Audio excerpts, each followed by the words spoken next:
Là, tu commences à faire des fils, tu te fais inviter en France, tu parles avec le VP Innovation de la France devant le premier ministre, plein d'affaires. C'est un projet québécois qui j'avais fait le tour du monde avec, mais qui allait comme un peu mourir sur une tablette. Là, je leur ai expliqué un peu le contexte éducatif. Ouais.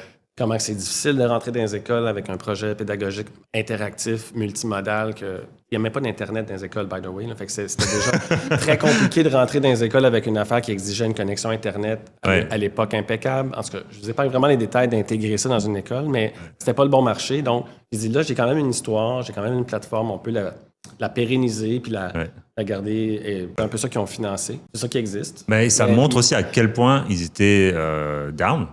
Oui, je sais pas comment le dire autrement. Mais ça a été aussi des gens. Ça a été des gens comme Lorraine, à Radio Cannes, un producteur qui a parlé de bien à moi, un gars chez Ubisoft qui avait financé mon projet, qui a parlé à quelqu'un d'important.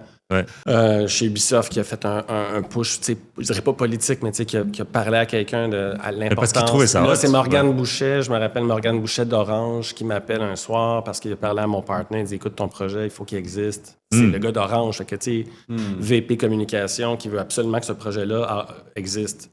Là, tu commences à faire des fils, tu te fais inviter en France, tu parles avec le VP Innovation de la France devant le premier ministre, plein d'affaires. Puis là, comme, OK, mon projet, il y a peut-être de l'importance, mais ils sont plus motivés que moi. Le fait qu'il y avait de l'importance en France a donné beaucoup d'impact à mon retour au Québec. Donc, il a fallu un peu comme Robert Lepage, sans vouloir le dire, mais tu sors de ton pays puis tu reviens comme un prophète. Quand je suis revenu, j'ai fait Southwest, j'ai fait TEDx.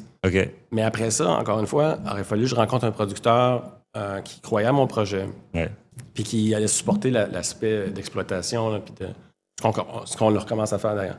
Mais tu sais, c'est un autre processus qui aurait dû repartir. Puis à ce moment-là, je suis un peu resté seul dans ce fading-là. Tu sais, c'est pas à cause que tu as un succès, comme je te dis, d'estime, que le marché est prêt.